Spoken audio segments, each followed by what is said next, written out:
ভগবানকে কিছু দিতে পারি না? এই জগতে ধরুন কেউ আমাকে একটা সোনার চেন দিল উপহার, আমি কি করব?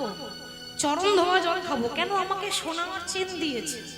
কিন্তু একবার ভাবুন, ভগবান আমাদেরকে কত মূল্যবান বস্তু দিয়েছে। আমাদের শরীরে যা কিছু আছে, হার্ট, কিডনি, ফুসফুস, আমাদের যে চক্ষু, এগুলো লাখ টাকার দাম।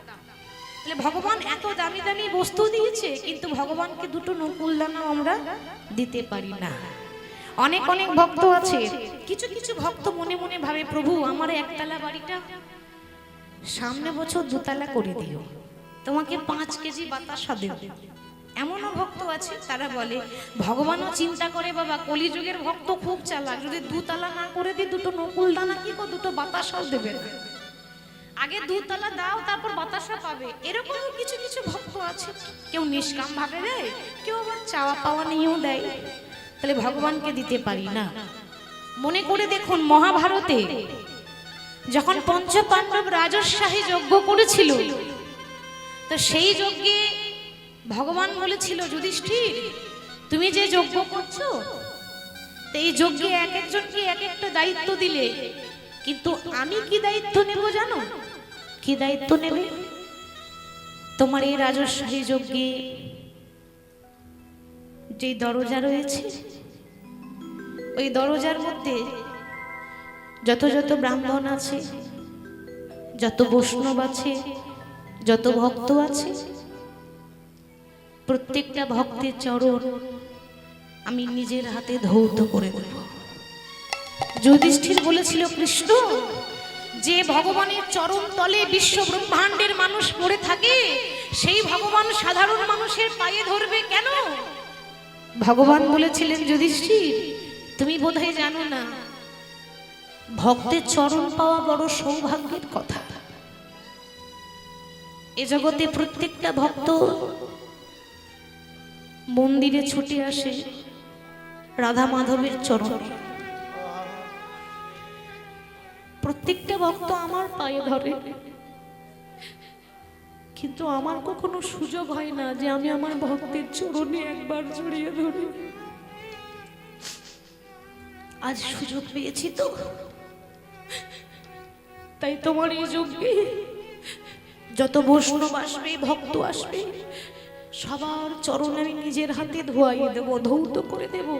আর যজ্ঞের পর যখন ভক্তদের সেবা হবে, নরনারায়ণের সেবা হবে, সেবা হয়ে যাবার পর এক একটা ভক্তের এঁঠো পাতা আমি নিজের হাতে তুলে তুলে পরিষ্কার করব। কৃষ্ণ কি বলছো তুমি?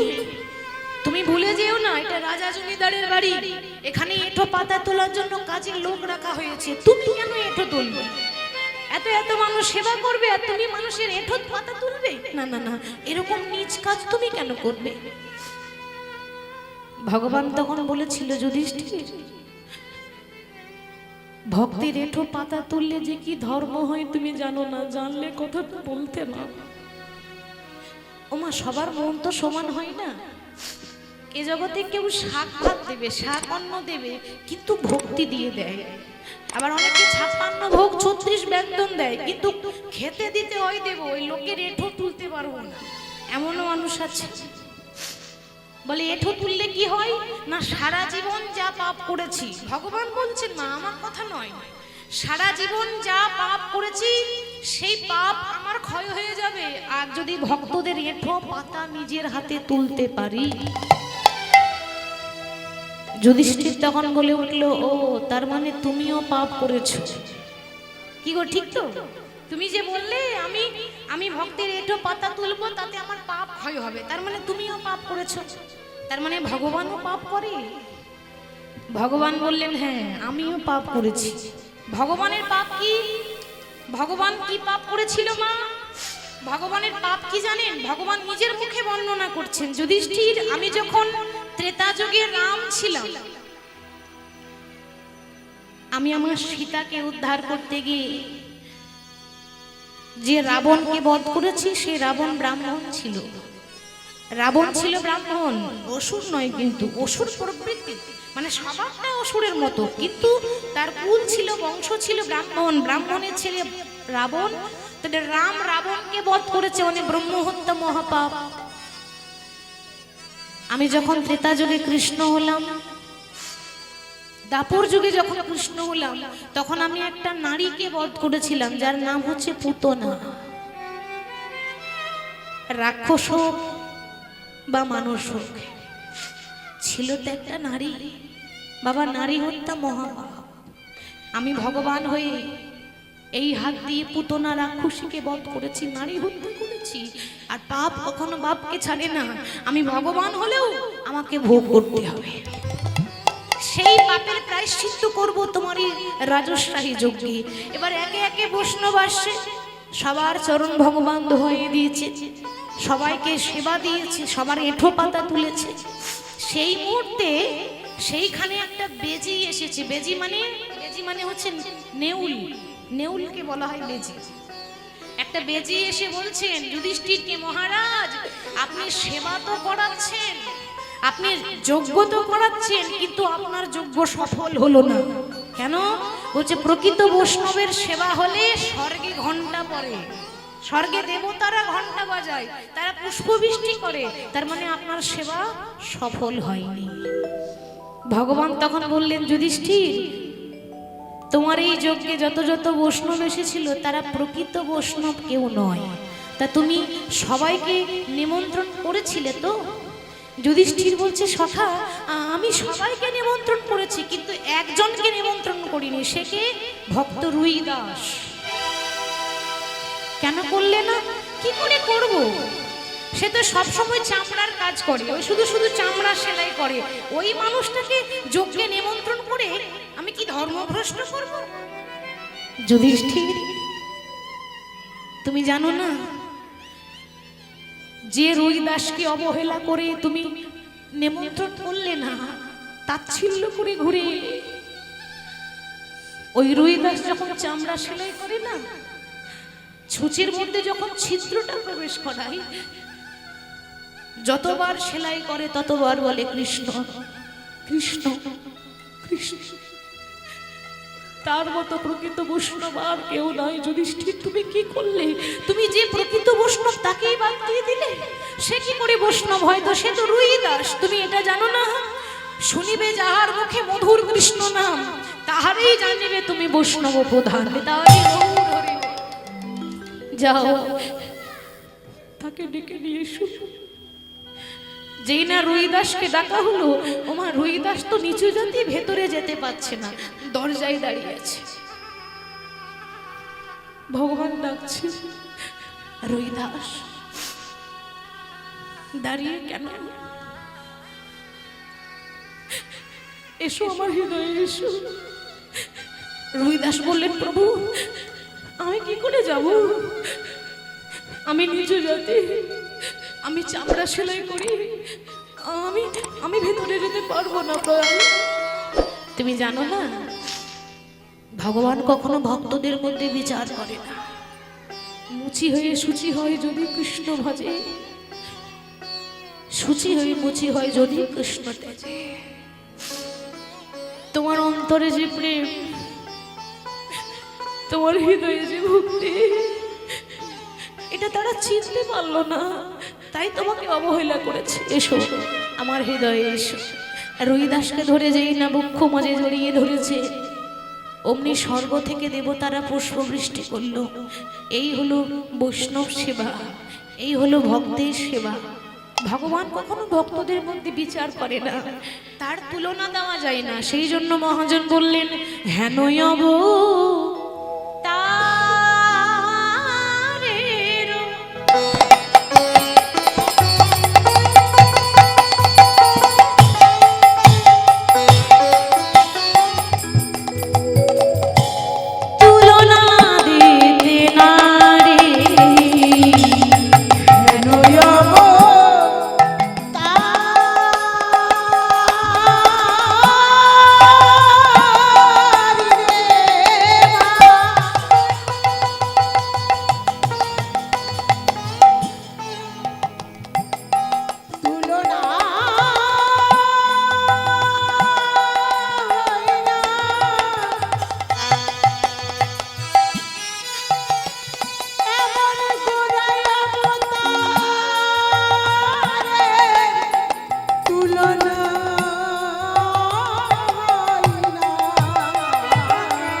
সেজেছে সেজে হরি নাম বিলায় এমন দয়াল আর হবে না। সেজেছে হরি নাম বিলায় এমন দয়াল আর হবে না। সংকীর্তনের মাঝে নাচে ফুলের বইহারি, সংকীর্তনের মাঝে নাচে ফুলের বইহারি। যবনেরও নাচে গাই বলে হরি না, বলে হরি নাম। এই হেন অবতারে দাস বঞ্চিত বলরাম। এহেন অবতারে দাস বঞ্চিত বলরাম। হরি বল। এতক্ষণ আমরা গৌর কথা শুনছিলাম, বিষয়ে এবার প্রবেশ করি। বিষয় হলো, আগেই বলেছি জয়দেব পদ্মাবতী। তো জয়দেবের কথা জানতে গেলে বাবা আগে জানতে হবে জয়দেবের মাতা পিতা কে ছিল, মাতা পিতার নাম কি ছিল, আর বাড়ি তো আপনারা জানেন, ঠিকানা তার সবার জানা, বীরভূম জেলা। আমাদের এই বীরভূম জেলা মানে বীরের মাটি, যেখানে ভক্তদের জন্ম হয়। বীরভূম জেলা মানে প্রসিদ্ধ, বীরভূম জেলা মানে বিখ্যাত। তো এই বীরভূম জেলায় অজয় নদীর তীরে কেন্দুবিল্ল গ্রাম, আমরা কি বলি মা, কেন্দুলি গ্রাম, তাই না? তবে গ্রামটার নাম কেন্দুবিল্ল। এখন কিন্তু কেন্দুবিল্ল গ্রাম কেউ বলে না, এখন কি হয়, জায়গাটার নাম জয়দেব ধাম। এখন ধাম, আগে গ্রাম ছিল, এখন ধাম হয়েছে। তাহলে বীরভূম জেলার অজয় নদীর তীরে কেন্দুবিল্ল গ্রামে বাস করতেন এক ব্রাহ্মণ, এক ব্রাহ্মণী। পিতার নাম ছিল ভোজদেব গোস্বামী আর মায়ের নাম ছিল বামা দেবী। এক ঝুপড়ি ঘরে বাস করতেন তারা, সদা সর্বদাই প্রভুর নাম করতেন। কেন্দুবিল্ল নামে গ্রাম, অজয় নদীর তীরে কেন্দ্রবিল্ল নামে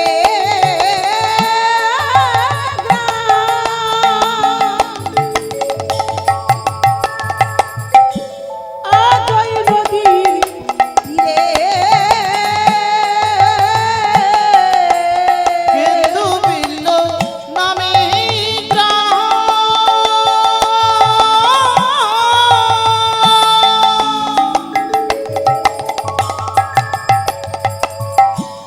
অজয় নদীর তীরে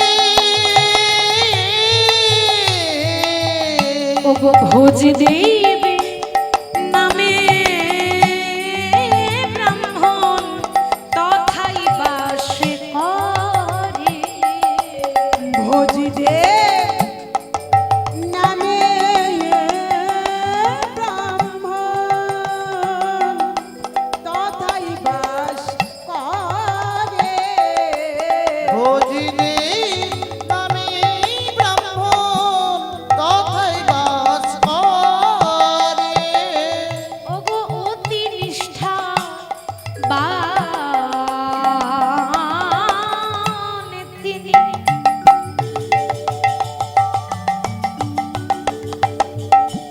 ধার্মিক সুজন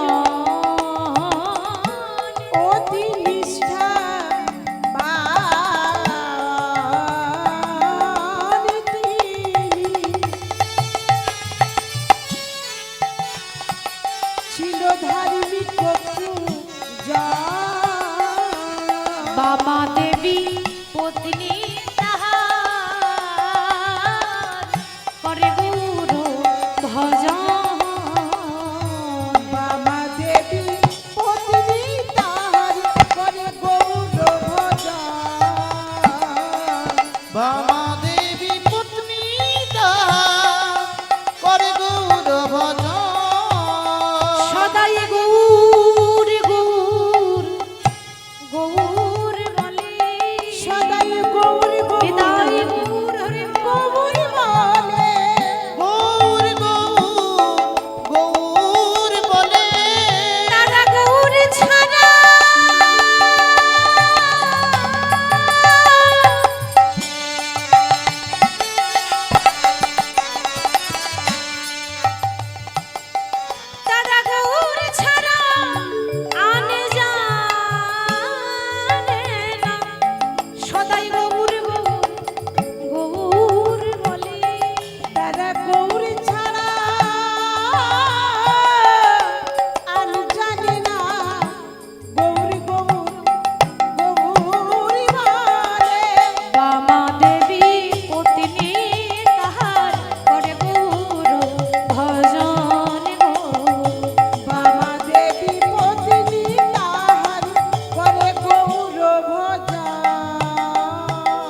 তার সহধর্মিনী বামা দেবী বাস করতেন একটা ছোট্ট ঝুপড়ি ঘরে। এত অভাব, আর কেনই বা হবে না মা? ভগবান নিজের মুখে বলেছেন, শাস্ত্রে নিজের বদনে বর্ণনা করেছেন, এ জগতে যে করে আমার আশ, আমি তারই করি সর্বনাশ। দেখবেন মা, যারা ভালো মানুষ তাদের কপালে কষ্ট বেশি, তাই না? আপনি সারা জীবন লোকের ভালো করেছেন, সারা জীবন মানুষের উপকার করেছেন, সৎ পথে আপনি হেঁটেছেন, সারা জীবন প্রভুর নাম নিয়ে গেছেন, কিন্তু দেখবেন জীবনে যত দুঃখ কষ্ট জ্বালা যন্ত্রণা ভগবান আপনাকে দিয়েছে। আমরা ভগবানের কাছে অভিযোগ জানাই, প্রভু আমি তো কারো ক্ষতি করিনি, তাহলে কেন এত দুঃখ দাও, কেন এত কষ্ট দাও? ভক্তকে কষ্ট দিতে তোমার বুঝি বড় ভালো লাগে? ভগবান বললেন, কেন হবে না? এ জগতে যেজন আমার নাম করে, যেজন আমাকে ভালোবাসে, আমার প্রথম কাজ হচ্ছে তাকে রাস্তার ভিখারি করে দেওয়া। তাতেও আমার শান্তি হয় না।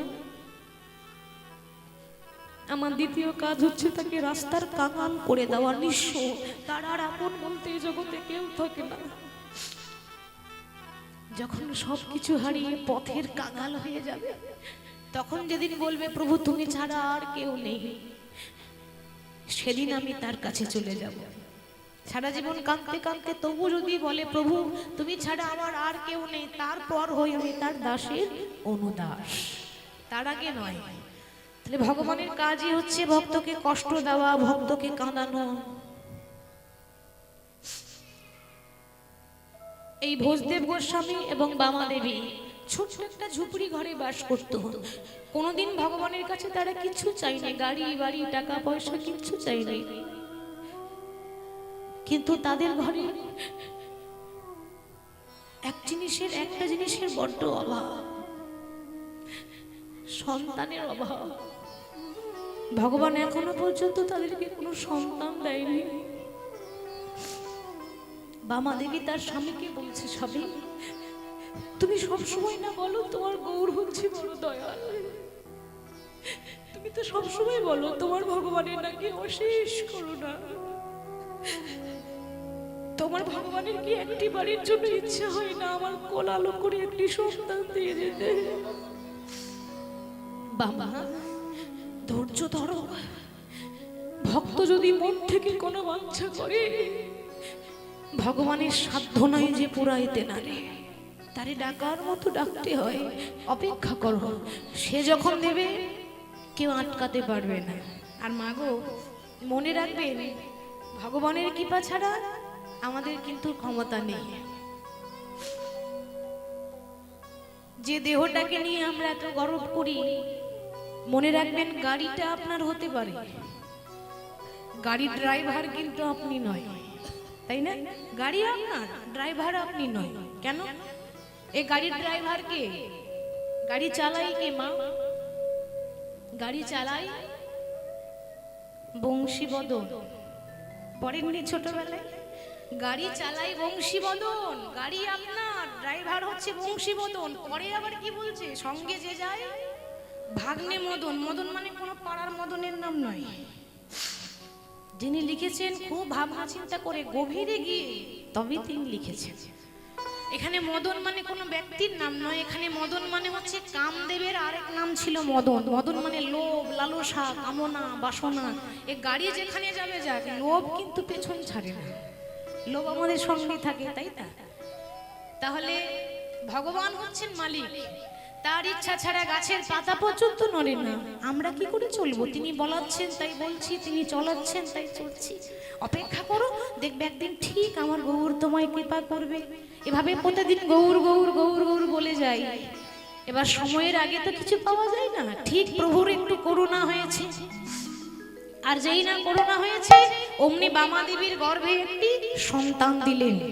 আর যেই না সন্তান দিয়েছে মা, তিনি যখন জানতে পারলেন যে তিনি সন্তান সম্ভবা, তার গর্ভে সন্তান এসেছে, এত আনন্দ, মানে আনন্দ আর ধরছে না। প্রতিদিন মন্দির পরিষ্কার করে, ফুল তুলে আনে, ফুল তুলে এনে গৌরের নিবেদন করে আর আনন্দে গাইছে। কেমন ভাবে? হরি হরয়ে নম কৃষ্ণ যাদবায় নম। হরি হরয়ে নম কৃষ্ণ যাদবাই নম। হরি হরয়ে নম কৃষ্ণ যাদবাই নম। হরি হরয়ে নম কৃষ্ণ যাদবাই নম। আহা যাদবাই মাধবাই কেশবাই নম। যাদবাই মাধবাই কেশবাই নম। যাদবাই মাধবাই কেশবাই নম। যাদবাই মাধবাই কেশবাই নম। গোপাল গোবিন্দ রাম শিব ধূসূদন। গোপাল গোবিন্দ রাম শ্রী মধুসূদন। গোপাল গোবিন্দ রাম শ্রী মধুসূদন। গোপাল গোবিন্দ রাম শ্রী মধুসূদন। আহা গিরিধারী গোপীনাথ মদন মোহন। গিরিধারী গোপীনাথ মদন মোহন। গিরিধারী গোপীনাথ মদন মোহন। গিরিধারী গোপীনাথ মদন মোহন। জয় রূপ সনাতন ভট্ট রঘুনাথ। জয় রূপী সনাতন ভট্ট রঘুনাথ। জয় রূপ সনাতনী ভট্ট রঘুনাথ। জয় রূপী সনাতন ভট্ট রঘুনাথ। আহা শ্রীজীবী গোপাল ভট্ট দাসী রঘুনাথ। শ্রীজীবী গোপাল ভট্ট দাস রঘুনাথ। শ্রীজীবী গোপাল ভট্ট দাস রঘুনাথ। এই ছয় গোসাইয়ের পরিচরণ বন্দ। এই ছয় গোসাইয়ের করি চরণ বন্দ। এই ছয় গোসাই করি চরণ বন্দ। এই ছয় গোসাইয়ের করি চরণ বন্দ। যাহা হইতে বিঘ্ন নাশে অভীষ্ট পূরণে। যাহা হইতে বিঘ্ন নাশে অদৃষ্ট পুরাণ। যাহা হইতে বিঘ্ন নাশ অবিষ্ট পুরন। যাহা হইতে বিঘ্ন নাশে অদৃষ্ট পুরাণ। শ্রী গুরু বৈষ্ণব পাদ পদ্ম করিয়া। শ্রী গুরু বৈষ্ণব পাদে পদ্ম করিয়া।